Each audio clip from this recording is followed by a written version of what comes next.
a imagem que nós, ocidentais, temos dos povos árabes? Até outro dia, era de um mundo aparentemente adormecido, arcaico, que de repente acordou querendo liberdade. Esses países, que estão espalhados pelo norte da África e Oriente Médio, ficam a mais de 10 mil quilômetros do Brasil. Se a gente for de avião, é uma viagem que dura mais de 12 horas. Mas como foi que tudo começou? Como foi que começou a revolução no mundo árabe?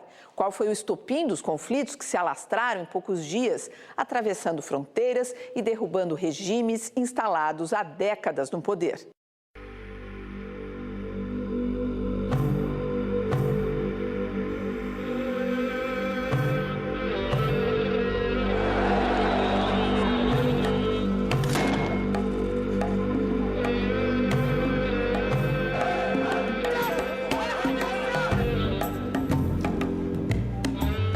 Dele é Mohamed Bouazizi. Desempregado, ele tinha uma banca de frutas e verduras, mas era diariamente achacado pela polícia no interior da Tunísia.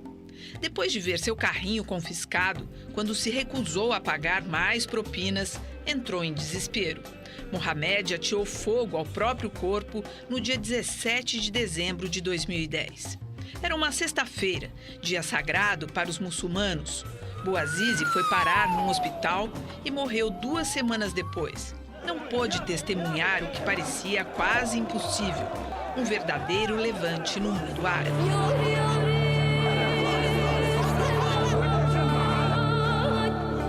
Bouazizi era apenas um entre os quase 3 milhões de desempregados desta ex-colônia francesa. Dos 11 milhões de habitantes, 25% não têm trabalho. Este pesadelo atinge principalmente os jovens, num país onde 40% da população tem menos de 25 anos e 75% dos desempregados são menores de 30 anos. A morte de Bouazizi no dia 4 de janeiro desencadeou uma onda de protestos que rapidamente se espalhou pelo norte da África e Oriente Médio. Em todos esses países, a aspiração é a mesma, afirma o sociólogo Demétrio Magnoli. Eles querem a mesma coisa que nós quisemos quando derrubamos a ditadura, quando os povos da América Latina derrubaram as suas ditaduras, quando os povos do leste europeu derrubaram os regimes de partido único em 1989. Querem direitos, democracia, liberdades, um governo responsável perante o povo.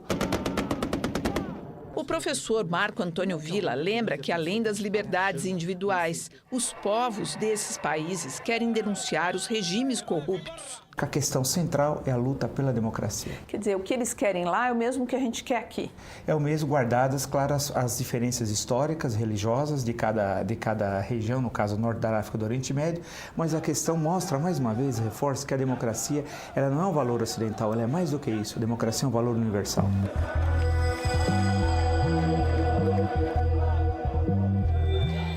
3 semanas após o início dos protestos, o ditador Ben Ali, acusado de corrupção e de envolvimento com o tráfico de drogas, renunciou e fugiu para o exterior. Ben Ali ficou no poder por 23 anos. A professora de Direito Internacional da USP, Maristela Basso, destaca os objetivos principais dos manifestantes. Hoje, as aspirações, sobretudo dos países que já passaram pela Primavera Árabe, Egito, Tunísia, agora a Síria, eles querem democracia, liberdade de expressão e um governo menos corrupto e mais eficiente. Ou seja, eles querem igualdade mesmo.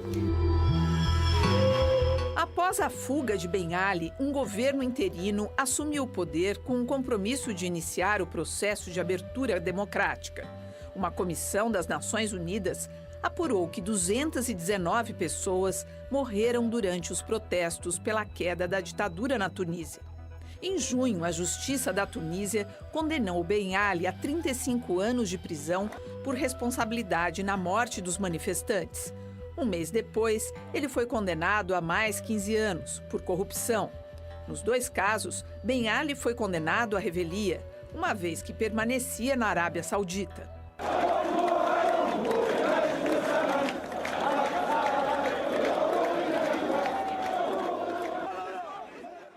Depois da Tunísia, outro país conseguiu se livrar de um ditador que estava há mais tempo no poder, o Egito. Hosni Mubarak foi destronado após ocupar a cadeira presidencial por 30 anos. Num país de partido único, ele foi reeleito 6 vezes, como parte do jogo de cartas marcadas pela corrupção.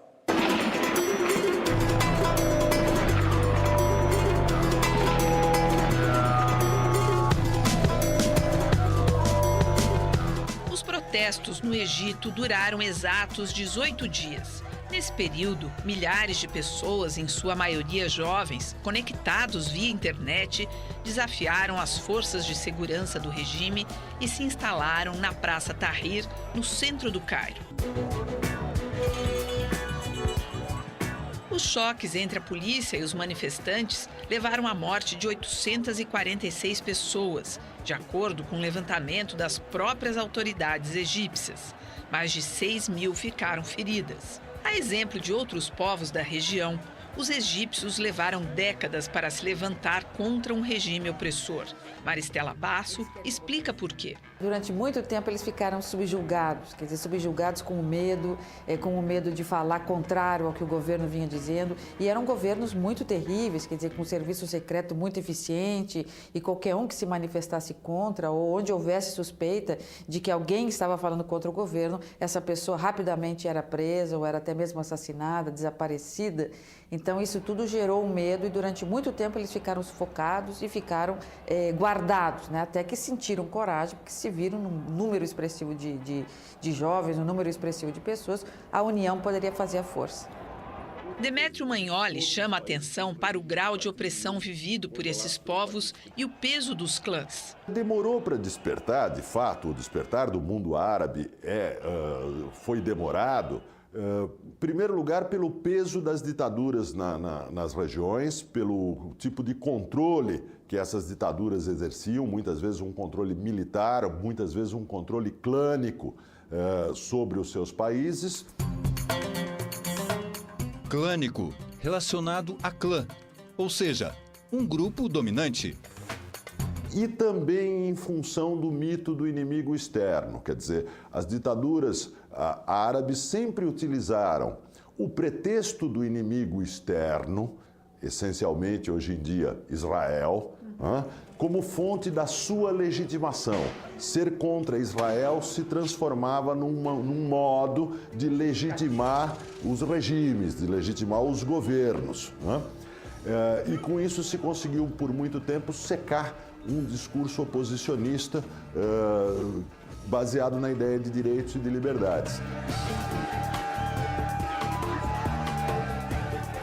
Após inúmeros confrontos entre policiais e civis, o exército pôs os tanques nas ruas do Cairo, na tentativa de forçar a desocupação dos pontos principais da cidade. Mas não funcionou. Soldados e oficiais se recusaram a disparar contra os civis desarmados. Mubarak ainda tentou resistir. Fez promessas de atender às reivindicações populares em troca do prolongamento do seu mandato. Quis manobrar para transferir o poder a um dos seus filhos. Não adiantou. A revolta do povo egípcio era a explosão de um descontentamento acumulado ao longo de décadas. As pessoas estavam cansadas da pobreza, da incapacidade de eleger seus próprios governantes, de testemunhar o enriquecimento ilícito dos integrantes do regime, incluindo Mubarak, seus 2 filhos. Acima de tudo, estavam revoltadas com o desemprego. Com 85 milhões de habitantes, o Egito é o país mais populoso do norte da África e Oriente Médio. Cerca de 30% dos egípcios, ou seja, mais de 20 milhões, não têm trabalho. O analfabetismo chega a 30%. O professor Marco Antônio Villa destaca o momento histórico vivido atualmente pelos povos do norte da África e Oriente Médio. que muitos desses países não faz muito tempo que se formaram como estados, né? Alguns se formaram entre a Primeira e Segunda Guerra Mundial e outros depois da Segunda Guerra Mundial. Então, portanto, é um fenômeno recente, diferente de países que, por exemplo, se formaram no século XIX, tais quais os da América Latina. Então, é um momento histórico que ninguém imaginaria, certamente, essas são as surpresas e as ironias da história, que um pequeno país como a Tunísia, a partir dali, se deflagrasse um movimento como esse. No dia 11 de fevereiro, Mubarak renunciou e transferiu o poder para uma junta militar que assumiu o compromisso de promover a transição pacífica para a democracia. Depois de se refugiar por 2 meses no balneário de Sharm el-Sheikh, Mubarak foi preso e oficialmente acusado de corrupção. A mulher dele, Simone, também foi detida. A família teve os bens congelados e está sendo investigada por enriquecimento ilícito. O mesmo acontece com vários integrantes do regime deposto. Num desdobramento difícil de ser imaginado, Mubarak foi de maca a um tribunal do Cairo para responder às acusações de corrupção e de ter ordenado o massacre que levou à morte de mais de 800 manifestantes na Praça Tahrir. Ele e seus 2 filhos se declararam inocentes. Enquanto nesses 2 países, Tunísia e Egito, os ditadores foram varridos rapidamente do poder, em outros eles resistem à pressão popular. Na Líbia, o levante contra o regime do coronel Muammar Gaddafi se transformou numa guerra civil com o envolvimento dos Estados Unidos, Inglaterra, França, Itália e outros países da Europa.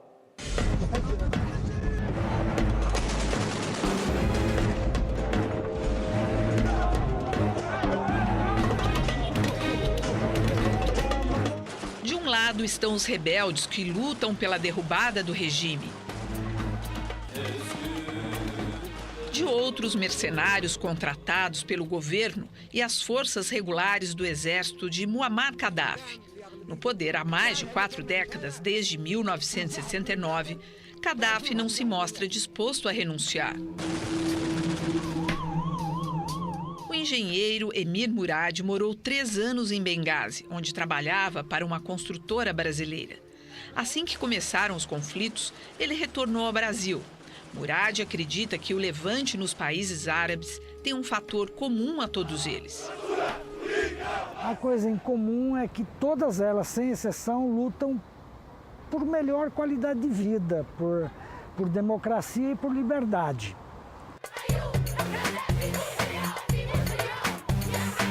A rebelião popular chegou à Líbia no dia 16 de fevereiro. Habituado a controlar o país com mão de ferro, Gaddafi foi pego de surpresa. Em poucos dias, os rebeldes avançaram por centenas de quilômetros na região leste do país.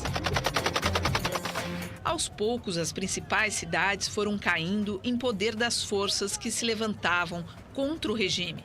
Tobruk, Benghazi, Al-Adjabia, Brega, Misrata e outras no caminho da capital Trípoli. Ao se dar conta do perigo que enfrentava, Gaddafi reagiu. Primeiro, contratou mercenários nos países vizinhos. O próximo passo foi a reorganização das forças terrestres e aéreas, que lançaram uma violenta ofensiva contra os rebeldes. Os adversários do regime foram obrigados a recuar, perdendo inúmeras cidades que já haviam ocupado. Demetrio Magnoli compara a situação da Líbia a outros povos que sofreram com regimes opressores nas últimas décadas. O que há em comum em todos esses países é a existência de governos tirânicos que negam os direitos ao povo. O resto é bastante diferente. É diferente da situação que existia no leste europeu, onde existia uma outra coisa em comum. Todos os países tinham regimes de partido único, controlados pelos partidos comunistas, que eram subordinados a Moscou. Depois de semanas de combates, os rebeldes líbios retornaram a Benghazi, onde mantém seu quartel-general. De lá, conseguiram apoio das potências do mundo ocidental, que são contra Gaddafi e estão representadas pela Organização do Atlântico Norte, OTAN. A OTAN é uma aliança militar dos Estados Unidos com as potências da Europa, criada após a Segunda Guerra para defender o Ocidente diante do poderio da Rússia. Inicialmente, a Aliança Militar dos Países Ocidentais impôs uma zona de exclusão aérea sobre a Líbia, o que impedia os aviões de Gaddafi de levantar voo sob o risco de serem derrubados. As bombas lançadas pelos aviões da Aliança Militar atingiram em várias ocasiões os supostos esconderijos do coronel Gaddafi, que teria sido ferido num desses ataques. Mas depois de desaparecer durante alguns dias, ele surgiu na TV Líbia, cumprimentando seus partidários, para demonstrar que estava bem e que pretende continuar resistindo. A guerra na Líbia já deixou milhares de mortos e feridos e pode levar a uma divisão territorial do país entre o oeste, controlado por Gaddafi, e o leste, em poder dos rebeldes. Independente do desfecho da situação em cada país, a professora Maristela Basso vê o início de um novo tempo no mundo árabe. Uma era na qual se quer justiça, se quer governo menos corrupto, se quer acesso ao emprego, se quer desenvolvimento e, sobretudo, se quer uma chance de liberdade de poder ser aquilo que a pessoa realmente deseja, sobretudo os jovens. Então, o que representam esses movimentos é uma nova era, o fim de uma história que ficou passada, de frustração, uma história de estagnação, onde as mulheres não tinham espaço, os jovens não tinham esperança, para um novo tempo. E esse novo tempo bate à porta do norte da África e do Oriente Médio agora e veio para ficar. Em junho, o Tribunal Penal Internacional, com sede em Haia, acusou Gaddafi de crimes contra a humanidade por causa dos bombardeios contra áreas civis e pediu a prisão do ditador. Mas ele só poderia ser preso se deixasse o território líbio e fosse para algum dos 116 países que reconhecem a legitimidade do tribunal. Por sua vez, as forças que lutam contra Gaddafi sofreram um duro revés. No final de julho, com a morte do comandante dos rebeldes, general Abdel Yunis, o governo líbio negou que tivesse encomendado a morte de Yunis, embora circulassem versões de que havia um prêmio de 2 milhões de euros, cerca de 5 milhões de reais, pela cabeça do militar. A Síria foi um dos últimos países a serem alcançados pela onda de revolta popular que varre o mundo árabe.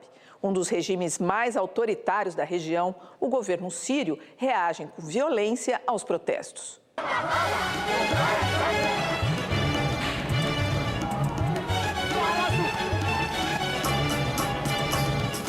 Ao invés de democracia e participação do povo nas decisões, o governo responde com balas e tanques nas ruas. Desde que começaram as manifestações em março, órgãos como a Anistia Internacional e a Human Rights Watch calculam em mais de 800 o número de mortos na repressão desencadeada pelo governo de Bashar al-Assad.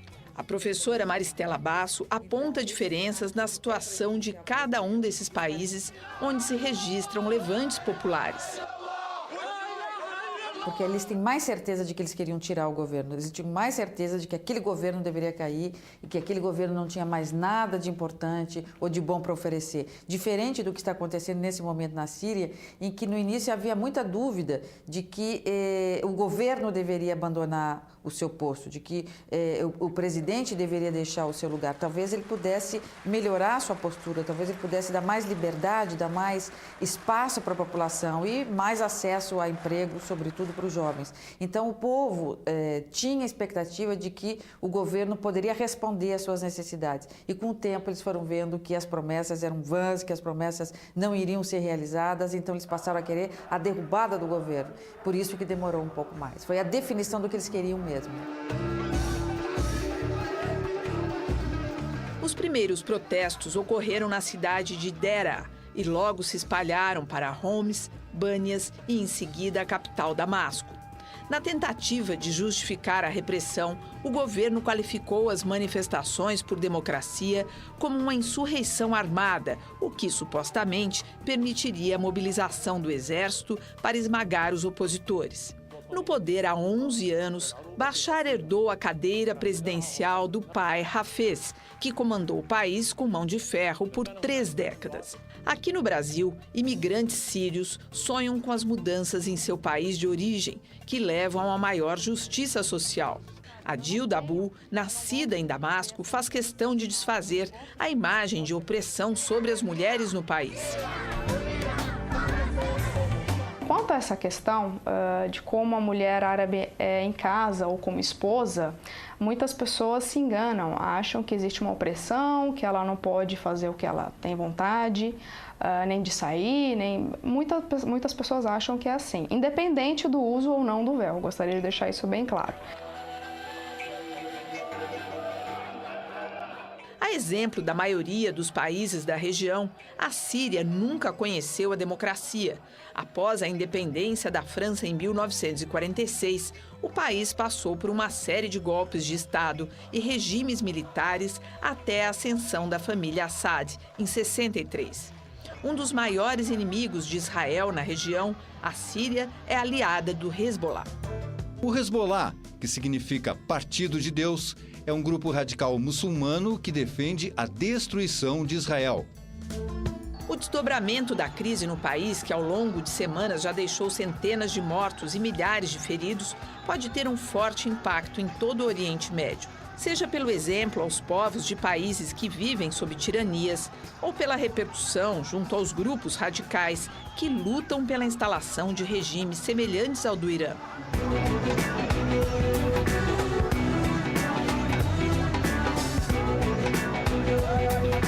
Ao longo desse programa, você vai ouvir diversas palavras relacionadas com o mundo islâmico. Vamos ver o significado delas, para quem não se lembra ou não sabe mesmo o que elas querem dizer. O Corão, ou Alcorão, é o livro sagrado dos muçulmanos. Para os fiéis, o conteúdo do livro é a palavra de Alá, o Deus do Islã, revelada por intermédio do profeta Maomé, fundador desta religião. Islã, ou islamismo, vem da palavra árabe aslama, que significa submissão a Deus. Muçulmano, do árabe muslim, significa aquele que se submete a Deus. Xiitas e sunitas são as duas correntes principais da religião muçulmana. Os dois ramos divergem sobre a forma de seguir os ensinamentos de Maomé. A palavra xiita vem do árabe xiali. Xia significa seguir. Portanto, Xiali é aquele que segue Ali, primo de Maomé e criador desta corrente. Já os sunitas são aqueles que seguem à risca a Sunna, a segunda fonte de ensinamentos do Islã e que reúne exemplos deixados pelo profeta. Ayatollah, principal autoridade religiosa no Islã. A palavra em árabe significa sinais de Deus. Sheikh, sábio de uma comunidade que conhece em profundidade as leis do Islã. A maré de conflitos chegou a países dos quais raramente se ouvia falar antes da explosão de revolta no norte da África e Oriente Médio, entre eles o Iêmen e Bahrein, onde a população também foi para as ruas exigir mudanças.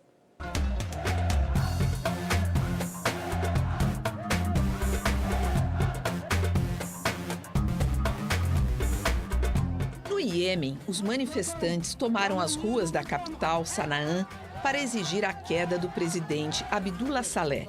A princípio, ele sugeriu permanecer no poder até o final do seu mandato, em 2013, prometendo não se candidatar novamente. Diante da reação negativa da população, que intensificou os protestos, ele alterou a proposta e disse que sairia em setembro. Mais uma resposta negativa. Então acenou com um acordo para transferir o poder ao vice-presidente, mas em troca exigia imunidade diante das acusações de corrupção, enriquecimento ilícito e violações dos direitos humanos. No início de junho, os rebeldes lançaram um ataque ao Palácio Presidencial, ferindo gravemente Abdullah Saleh. Ele sofreu queimaduras em todo o corpo e passou por 8 cirurgias na Arábia Saudita, para onde foi levado às pressas. Do país vizinho, ele fez vários apelos ao diálogo, mas ainda tinha esperanças de voltar ao poder. A repressão às manifestações no Iêmen provocou a morte de mais de 150 pessoas e ferimentos em centenas. Demétrio Magnoli acredita que as rebeliões no mundo árabe servem para desfazer alguns mitos que se espalharam nos últimos tempos, envolvendo radicalismos à esquerda e à direita. Então, eles querem exatamente a mesma coisa que os povos ocidentais querem, o que é um duplo desmentido. É um desmentido ao Osama Bin Laden e aos jihadistas, né, que propunham que os povos árabes e muçulmanos se lançassem em busca de um novo califado, né, e não das liberdades ocidentais, entre aspas. E é um desmentido também aos neoconservadores nos Estados Unidos, que falam muito na guerra de civilizações, no choque de civilizações, como se o mundo muçulmano e o mundo árabe tivessem uma cultura tal que os separa da aspiração de liberdade e de democracia. Então é uma dupla derrota e é uma prova de que a ideia das liberdades, dos direitos humanos, da democracia não é uma ideia ocidental, é uma ideia universal. O Iêmen é o país mais pobre do mundo árabe. Mais de 40% dos 24 milhões de habitantes vive na pobreza e sem qualquer perspectiva de trabalho. O país tem escassas reservas de petróleo que devem se esgotar ainda nesta década, mas conta com algumas reservas de gás ainda pouco exploradas. A pequena ilha do Bahrein foi outro país alcançado pela revolta popular, logo no início das manifestações que sacodem o mundo árabe. Embora territorialmente minúsculo, o Bahrein, que é essa ilha aqui pequenininha, tem grande importância estratégica na região, a começar pelo fato de que é sede da 5ª Frota da Marinha dos Estados Unidos.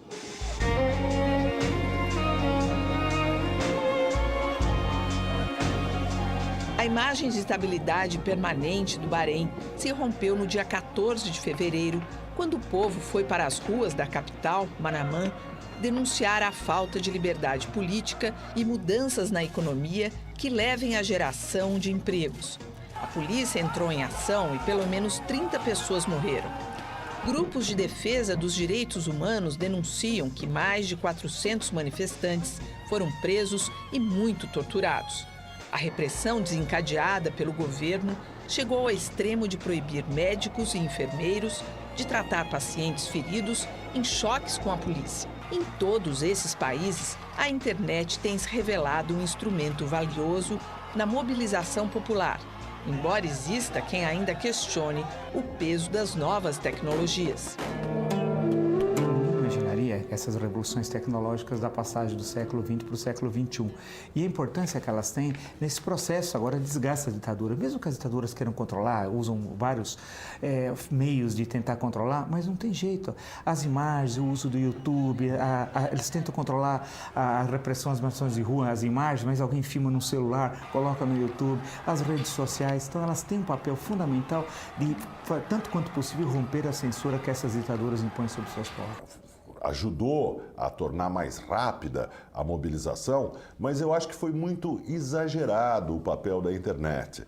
Na verdade, se a gente tomar, por exemplo, a Revolução no Egito, o momento-chave foi o momento em que as centrais sindicais e as organizações de advogados e de estudantes convocaram uma greve geral no país. Uma coisa tão antiga quanto uma greve geral. Não é verdade que são revoluções espontâneas, são revoluções provocadas por um descontentamento muito antigo, e esse descontentamento é espontâneo, mas que estão ligadas a organizações da sociedade civil que existem nesses países e que usaram um meio de comunicação mais rápido, né? Como antes se usava o telefone, como antes se usava o correio, né? Para fazer mobilizações.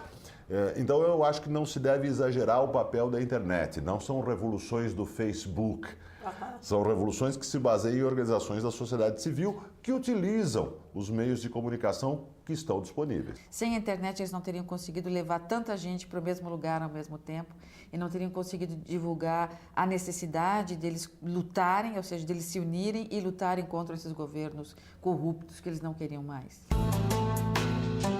O Bahrein é uma monarquia comandada pela família Al Khalifa desde 1783, que se manteve no poder mesmo durante o período em que a ilha se tornou protetorado britânico por mais de 50 anos no século passado. Protetorado, um território posto sob a autoridade de outro país que assume a segurança interna e a política externa. Além de produzir petróleo e gás, o que despertou a atenção das potências ocidentais é que a ilha tem um gigantesco parque de refino de óleo operando até para a Arábia Saudita, o maior exportador mundial. Isso e mais o fato de que sua costa serve de base para a 5ª Frota dos Estados Unidos explica por que o governo norte-americano adotou uma posição diferenciada em relação ao levante popular. A 5ª Frota da Marinha Americana, baseada no Bahrein, tem a missão de vigiar o Golfo Pérsico, o Mediterrâneo e toda a região responsável pelo fornecimento da maior parte de petróleo consumido nos Estados Unidos. Para o governo americano, uma crise mais violenta no país pode ultrapassar as fronteiras e contaminar os vizinhos. Daí o fato de que tanto a Arábia Saudita como os Emirados Unidos terem despachado tropas para ajudar a reprimir os protestos populares na ilha.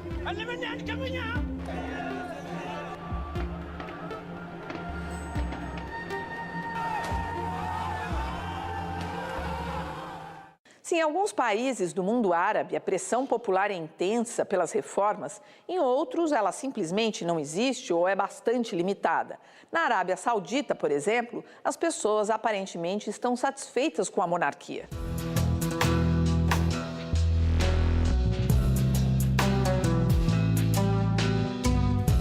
O país mais rico do Oriente, dono das maiores reservas de petróleo do mundo, a Arábia Saudita é um fiel aliado dos Estados Unidos na região. Aos 82 anos, o rei Abdullah pertence à família Saud, que detém o poder desde a independência da Inglaterra em 1927 e que já dominava algumas tribos antes mesmo da chegada dos ingleses. Abdullah assumiu o poder em 2005 com a morte do pai, o rei Fahd. O regime ditatorial saudita, que segue os princípios da seita ultraconservadora, o Árabe, uma das divisões entre os muçulmanos sunitas, impõe terríveis restrições à população. Por exemplo, proíbe as mulheres de dirigir automóvel. Uma ativista que tentou protestar contra esta proibição, Manal Sharif, foi presa. Se entre os sauditas o clima é de calmaria, na Jordânia, outra monarquia vizinha, existe alguma inquietação. Mas os manifestantes que foram às ruas e entraram em choque com a polícia, exigindo mudanças, não pedem derrubada do rei Abdullah II. Abdullah II assumiu o poder em 1999, após a morte do pai, o rei Hussein. A Jordânia também é conhecida como a terra da rainha Rania, mulher do rei Abdullah, com quem tem 4 filhos. De família palestina, nascida no Kuwait, ela estudou na Suíça, onde se formou em administração. Além de criar uma fundação dedicada aos serviços de saúde e educação de crianças e mulheres pobres, a rainha mantém um blog onde fala de suas atividades e procura divulgar os valores da cultura árabe. Outra monarquia que vê passar ao largo a Primavera Árabe é o Marrocos. O rei Mohamed VI conta com alguma simpatia popular, graças em grande parte aos enormes subsídios garantidos pelo governo aos produtos alimentícios e alguns bens de consumo. Apesar disso, foram registrados protestos nas ruas. No dia 1º de julho, o governo promoveu um plebiscito sobre mudanças na Constituição, destinadas a reduzir os poderes da monarquia e a reforçar o papel do parlamento e de um primeiro-ministro eleito. A proposta foi aprovada por 98% dos votantes. A princípio, as eleições parlamentares estavam previstas para 2012, Mas, diante das pressões da oposição, o rei Mohammed antecipou a votação para outubro.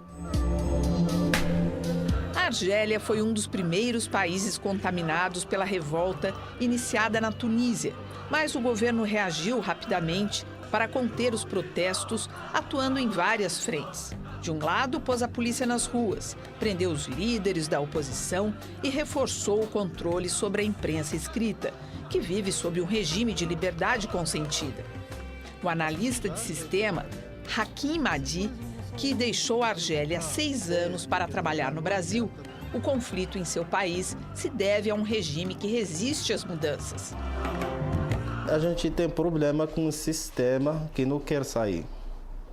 Um sistema tipo corrupto.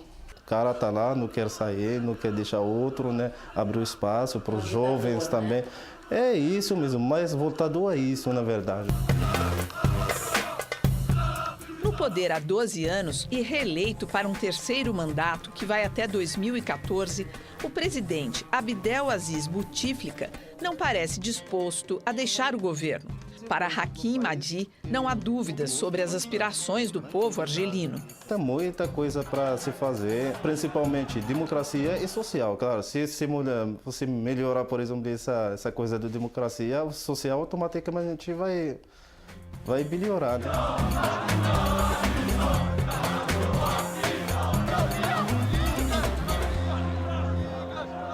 No próximo bloco, a situação de Israel, um país cercado de vizinhos que pedem sua destruição. E as guerras do Iraque e Afeganistão e a captura do terrorista Osama Bin Laden, onde menos se esperava.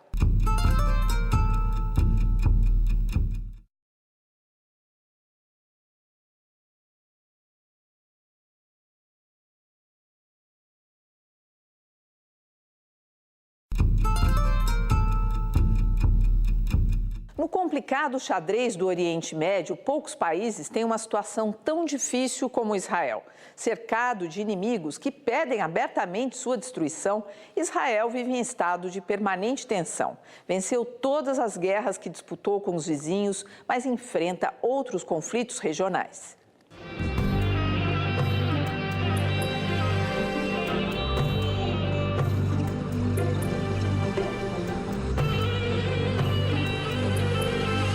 A Primeira Guerra foi pela própria criação do Estado de Israel, em 1948, quando um grupo de países árabes tentou impedir que isso acontecesse. A Segunda foi em 1956, quando tropas egípcias invadiram o território israelense, mas acabaram sendo expulsas. Em 1967, foi travada a Guerra dos 6 Dias, diante de uma grande concentração de forças egípcias na fronteira que pareciam prontas para atacar. Israel se antecipou, lançando uma ofensiva relâmpago. Em menos de uma semana, o exército israelense ocupou o Sinai, a faixa de Gaza, a Cisjordânia, Jerusalém Oriental e as colinas de Golã, que pertencem à Síria, país que apoiava o Egito. Em outubro de 1973, aconteceu a Guerra do Yom Kippur, o feriado judaico do Dia do Perdão. Egito e Síria atacaram de surpresa e, após uma série de derrotas iniciais, as forças israelenses terminaram vitoriosas. Esta guerra levou ao primeiro choque do petróleo. Os preços se multiplicaram por 4, com graves reflexos negativos na economia dos países importadores. Embora o povo israelense seja o único a desfrutar das garantias de um Estado democrático no Oriente Médio, o país é visto como opressor dos palestinos, que exigem a criação de um Estado independente na Cisjordânia. Agora, como é que se explica a existência da única democracia da região, que é de Israel, que se apresenta como um opressor desses povos palestinos? Aí a questão de Israel é muito interessante. É uma eficácia de propaganda muito bem feita durante mais de meio século, desqualificando o Estado de Israel. Quer dizer, a única democracia em que você tem alternância de poder, né? Em que você tem mandatos, amplas liberdades democráticas, inclusive partidos árabes, é atacado violentamente como se fosse uma ditadura. E a Síria, por exemplo, que tem um massacre, um Estado que passa de pai para filho, que massacra cidades, só o pai do atual ditador, o Hafez Assad, só numa cidade cidade ele matou 30 mil pessoas, né? Então, e esse era considerado, na época da Guerra Fria, o bom. Porque a Guerra Fria dividiu o mundo entre os aliados dos Estados Unidos eram sempre maus, os aliados da União Soviética eram sempre bons, né? Então, ditadura, na época com o Anwar el-Sadat ou antes com o Gamal Abdel Nasser. A Síria, ditadura. Os países da Norte da África, todos eram ditaduras e eram considerados ditaduras benéficas. Por quê? Porque supostamente se opunham aos Estados Unidos. Em discurso no Congresso americano em maio, o primeiro-ministro Benjamin Netanyahu rejeitou a proposta dos Estados Unidos para um acordo com os palestinos com base nas fronteiras anteriores à Guerra de 1967. Na fronteira norte, Israel faz divisa com o Líbano, região que tem sido palco de muitas batalhas. O sul do Líbano é a área de atuação dos seguidores do Hezbollah, ou Partido de Deus, grupo radical islâmico apoiado pelo Irã. O chefe religioso, Hassan Nasrallah, defende abertamente a destruição do Estado de Israel. Ao sul, Israel enfrenta outro inimigo, o Hamas. A palavra Hamas, em árabe, reúne as iniciais do movimento da resistência islâmica. Organização que tem um braço político e outro militar, o Hamas também defende que Israel seja varrido do mapa. Em 2006, venceu as eleições nos territórios palestinos e passou a controlar o parlamento e a faixa de Gaza. Já o Fatah, a mais antiga força política e militar na Palestina, de linha moderada, administra a Cisjordânia. Numa região bastante conturbada, Israel exerce o papel de aliado estratégico dos Estados Unidos. E ele tem, ou tinha, alianças importantes com alguns países árabes, principalmente o Egito, o único país árabe que fez a paz com Israel em 1979. Ele também ocupava, e ainda ocupa, o papel de inimigo muito propício, né, para as ditaduras se legitimarem, falando que lutam contra Israel. Não lutavam muito contra Israel, tanto que o governo israelense lamentou a queda de Mubarak, claro que era o seu aliado egípcio, mas lamenta hoje a instabilidade na Síria.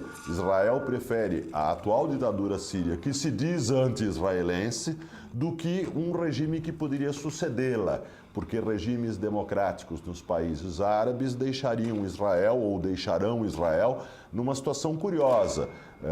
Israel deixará de ser a única democracia da região e será um país que ocupa territórios árabes. Demétrio Magnoli não é otimista no que se refere à criação de um Estado palestino. O atual governo israelense diz que é impossível negociar com o governo palestino. O argumento atual é que desse governo participa o Hamas e o Hamas se recusa a aceitar a existência de Israel. Quando, na verdade, o Hamas até poderia aceitar a existência de Israel com fronteiras definidas e com um Estado palestino existente. Mas o argumento é, nós não conversamos porque existe o Hamas. Bom, antes de existir o Hamas no governo, quando existia só a autoridade palestina no governo, o argumento era, nós não conversamos porque não existe um governo unificado entre os palestinos. Israel salta de argumento para argumento, o atual governo de Israel, para não negociar a paz seriamente. Então isso é um obstáculo, por enquanto, intransponível. Enquanto os Estados Unidos sustentarem, mesmo contrariados, essa posição de Israel, a paz no Oriente Médio, a paz nessa região não vai avançar. Já a professora Maristela Basso acredita que Israel terá de rever sua posição após discurso do presidente dos Estados Unidos, Barack Obama, em defesa do novo Estado. Eles têm um território, e eles têm um território que eles determinam como importante aquele que assim existia até 1968, então eles têm um território, sim. Então isso significa que a ONU terá que reconhecê-los como um Estado independente, ainda que outros países não o façam. Mas eles, sendo reconhecidos como um Estado independente perante a ONU, poderão agora com mais força se posicionar perante Israel e até mesmo levar suas controvérsias à Corte Internacional de Justiça da ONU, ao Conselho de Segurança, pedindo resoluções. Isso vai exigir de Israel uma nova postura e até quem sabe, uma renovação no que diz respeito às negociações com a Palestina. O confronto entre Israel e seus vizinhos vai muito além das fronteiras regionais e desperta opiniões conflitantes em muitos países, incluindo o Brasil. Israel ainda sonha com a grande Israel, com a expulsão de todos os palestinos. Isso é algo declarado por muitos, não é uma minoria de fanáticos religiosos. Isso é declaração. Eles veem os palestinos como a bomba demográfica, é assim, o câncer. A base para a negociação são as fronteiras que existiam em 1967, que eram fronteiras de armistício do final da Guerra de Independência em 1949. Então, qualquer proposta de solução vai incorporar assentamentos construídos por Israel em territórios que foram ocupados em 1967, mas territórios que foram tomados da Jordânia e que eram dominados pela Jordânia até aquele momento. Esta pretensão de Israel mostra que Israel não é uma democracia, que é a única democracia no Oriente Médio. Não existe democracia no Oriente Médio. Israel não é uma democracia. Israel pode ser uma democracia com as falhas que todas as democracias apresentam, mas não há discussão nenhuma em relação ao fato de que, com exceção da Jordânia, Israel é o único país da região onde a democracia é praticada. A paz é possível com justiça. A paz só vem da justiça. E qualquer mudança nessa condição está sujeita a negociações de paz e a eventual criação de um Estado palestino independente. Igualdade, nós vamos ter igualdade, fraternidade, liberdade, isso vira paz. Diferente vira opressão. Todos esses países sobre os quais estamos falando já fizeram parte do antigo Império Otomano, que se estendia pelo norte da África, Oriente Médio, parte da Europa e Ásia. São nações jovens, formadas após a desintegração daquele império no começo do século passado. Alguns deles não fazem parte do mundo árabe. O Irã, por exemplo, é a antiga Pérsia e outros, como Afeganistão e Paquistão, ficam na Ásia, mas todos estão no centro dos grandes conflitos atuais. O Irã passou por uma monarquia a partir da primeira metade do século XX e caiu sob o domínio dos ayatolás, os chefes religiosos que impõem um regime quase medieval.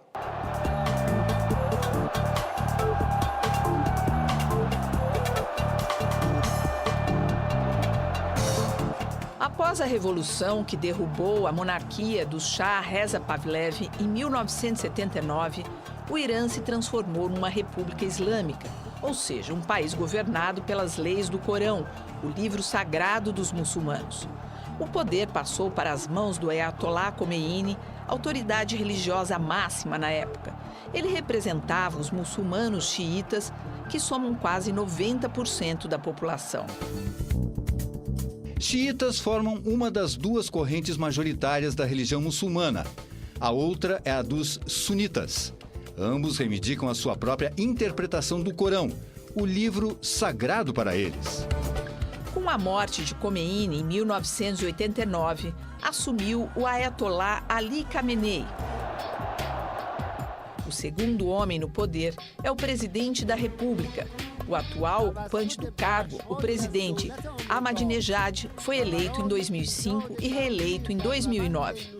A oposição denunciou fraudes na reeleição e grupos de manifestantes foram às ruas em protesto contra o regime. A repressão policial levou à morte da estudante conhecida pelo primeiro nome de Neda, que se transformou em símbolo da resistência. No ano passado, o Irã ganhou manchetes no mundo inteiro depois que uma mulher chamada Sakineh Ashtiani, mãe de 2 filhos, foi condenada à morte por apedrejamento, por suposto adultério e participação no assassinato do marido. A advogada iraniana Mina Hadi, presidente do Comitê Internacional contra o Apedrejamento de Mulheres, acompanha da Alemanha, onde vive exilada, o caso de Sakineh.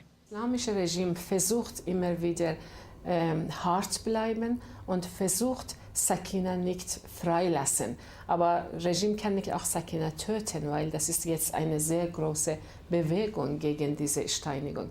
Aber Sakinas Fall jetzt ist ein großer Kampf zwischen Menschheit weltweit und einem barbarischen Regime geworden.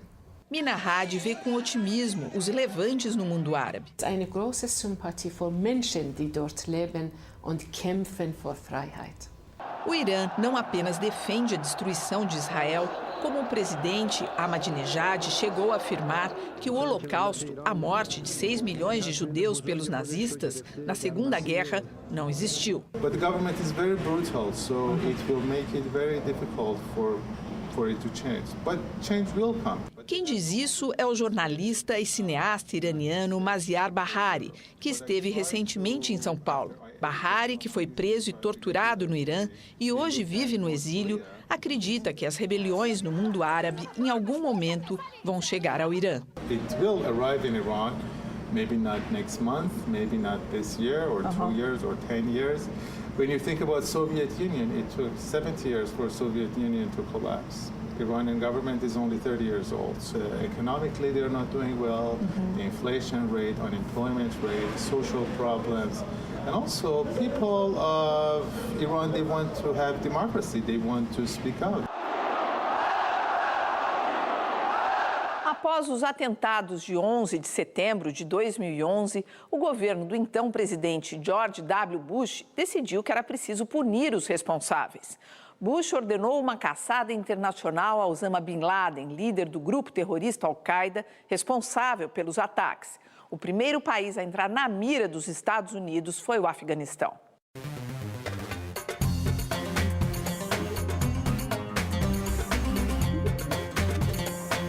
No dia 7 de outubro de 2001, menos de um mês após o atentado contra as Torres Gêmeas em Nova York, tropas norte-americanas, com apoio da Inglaterra, Espanha e outros países da Europa, invadiram o Afeganistão. O objetivo? Capturar Osama Bin Laden e desarticular o comando da Al-Qaeda.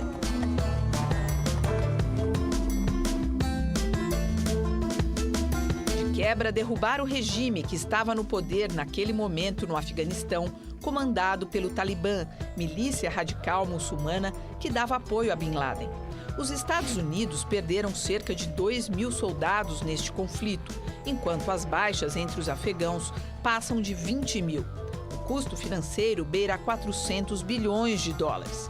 E mais, Osama Bin Laden não foi capturado no Afeganistão, como previa o governo americano, ao iniciar a invasão.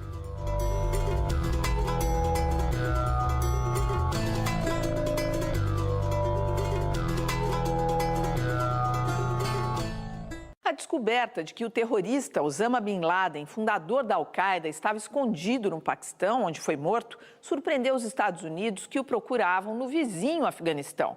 Mas o fato é que a história do Paquistão, desde que foi criado, sempre se misturou com violência, política, além da corrupção.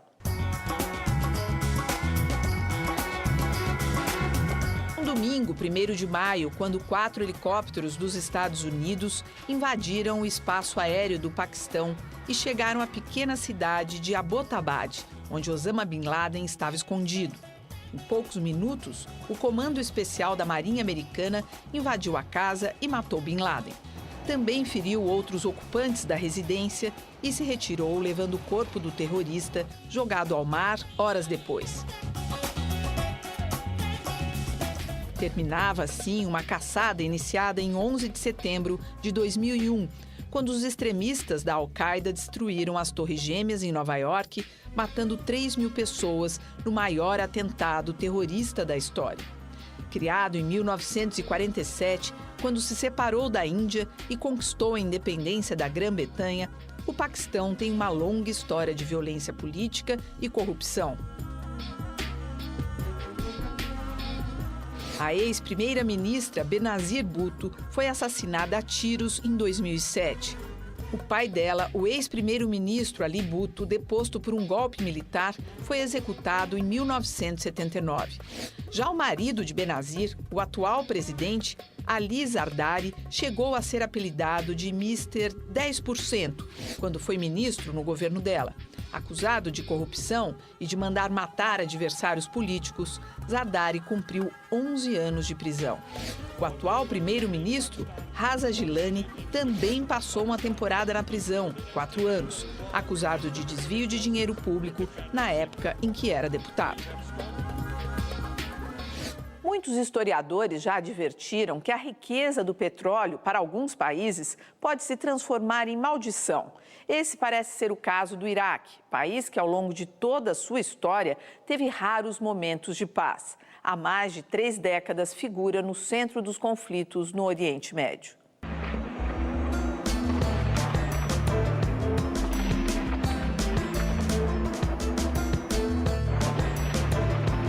Após a independência da Inglaterra, em 1932, o Iraque sempre foi governado por regimes autoritários. Em 1979, Saddam Hussein chegou ao poder que ocupou por mais de 2 décadas. Em 1980, Saddam iniciou a guerra contra o Irã, de olho nas reservas do petróleo e gás do vizinho. O conflito durou quase 10 anos e deixou centenas de milhares de mortos. Não satisfeito, invadiu o Kuwait em 1990, iniciando a chamada Guerra do Golfo. Estados Unidos e Inglaterra saíram em defesa do Kuwait, impondo uma séria derrota ao Iraque. Em 2003, os Estados Unidos invadiram o Iraque sob a alegação de que Saddam estava produzindo armas de destruição em massa, suspeita nunca confirmada. Capturado pelas tropas norte-americanas, Saddam foi enforcado em 30 de dezembro de 2006. A invasão do Iraque deixou mais de 100 mil mortos entre os iraquianos e para 4.600 dos Estados Unidos. Em dinheiro, o custo passa de $1 trilhão. O Iraque tem a segunda maior reserva de petróleo do mundo, depois da Arábia Saudita, uma riqueza que nunca chegou a beneficiar a maioria da população.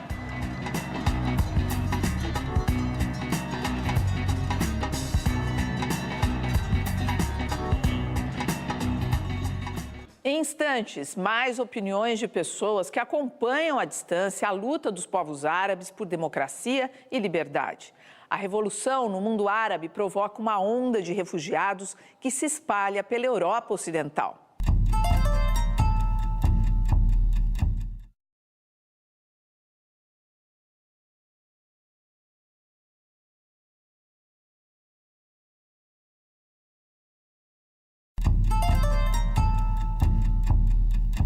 As revoltas no mundo árabe estão levando milhares de pessoas a abandonar seus países em busca de uma vida melhor, longe das áreas de conflito. Elas saem desta região aqui, olha, que é o norte da África, onde estão a Tunísia e a Líbia, e vão em direção à Europa. A primeira parada é esta ilha, a ilha italiana de Lampedusa. Olha a Itália aqui, ó, no formato da bota.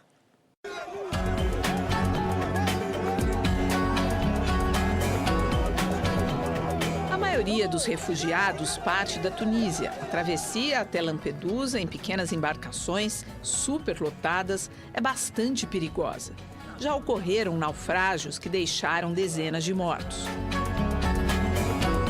Os barcos levam até 12 horas até alcançar águas italianas. Lá são facilmente localizados pelas patrulhas navais da Itália e levados para acampamentos provisórios. Desde o início do ano, quando começaram as revoltas no mundo árabe, cerca de 30 mil pessoas já passaram por ali.